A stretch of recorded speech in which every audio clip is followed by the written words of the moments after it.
Hello बच्चों, let's read the question. The question says that a body weighs 40 gram in air.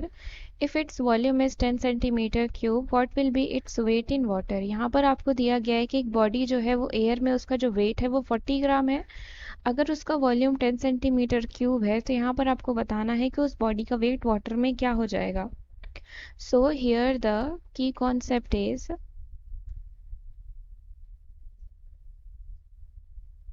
यहाँ पर हमारा की कॉन्सेप्ट हो जाएगा कि क्या जब भी हम ऑब्जेक्ट को वाटर में रखते हैं तो क्या होता है, उसका वेट जो होता है वो डिक्रीज हो जाता है by the weight of the volume of the object inside the water.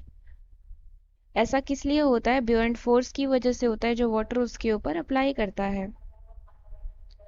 So here weight of the body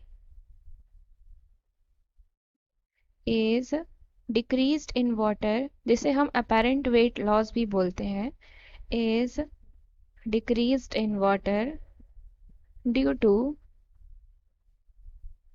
buoyant force applied by water.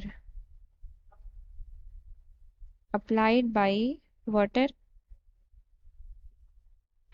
तो यहाँ पर अब हम गिवन देखेंगे क्या क्या दिया है। यहाँ पर हमें दिया है कि बॉडी का वेट एयर में 40 ग्राम है और उसका वॉल्यूम जो है वो 10 सेंटीमीटर क्यूब है।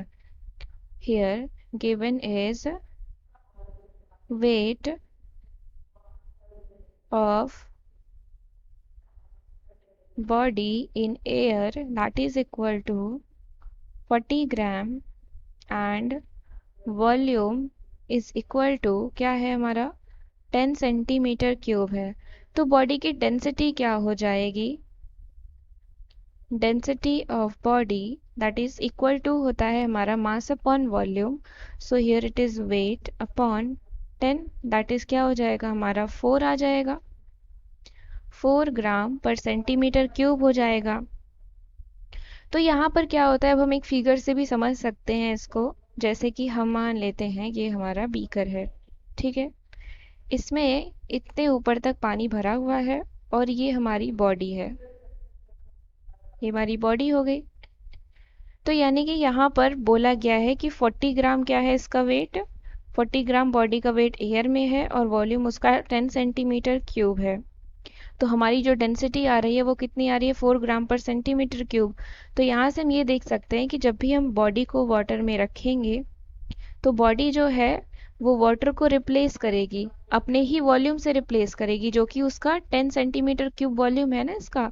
तो ये उतने ही वॉल्यूम से इसको रिप्लेस करेगी, जिसकी वजह से कुछ ब्यूएंट फोर्स इस बॉडी पर लगेगा अपवर्ड डायरेक्शन में।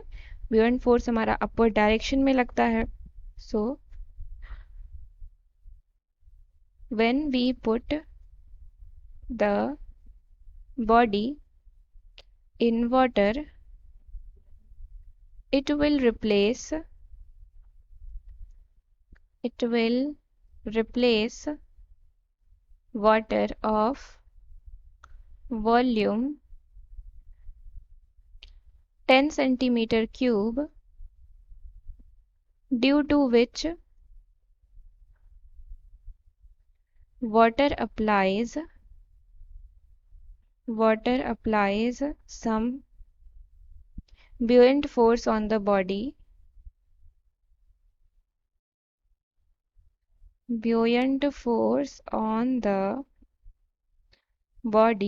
in upward direction.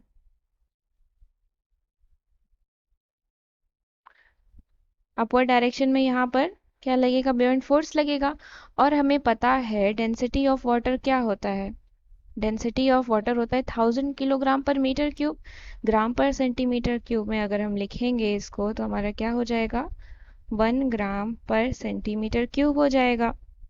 तो यहाँ से हम देख सकते हैं कि जो बॉडी की डेंसिटी हमारी आई है वो 4 ग्राम पर सेंटीमीटर क्यूब आई है और जो वाटर की डेंसिटी है वो 1 ग्राम पर सेंटीमीटर क्यूब है। यानी कि जो बॉडी की डेंसिटी है वो डेंसिटी ऑफ वाटर से ज़्यादा है। इसका मतलब बॉडी कंप्लीटली सिंक हो जाएगी वाटर में। तो जो ब्यूएंट फोर्स हमारी बॉडी पर लगेगा वो क्या हो जाएगा, therefore buoyant force on body is equal to क्या हो जाएगा हमारा 10 ग्राम के ही इक्वल हो जाएगा, जितना वो डिस्प्लेस करता है उसी के इक्वल हो जाता है।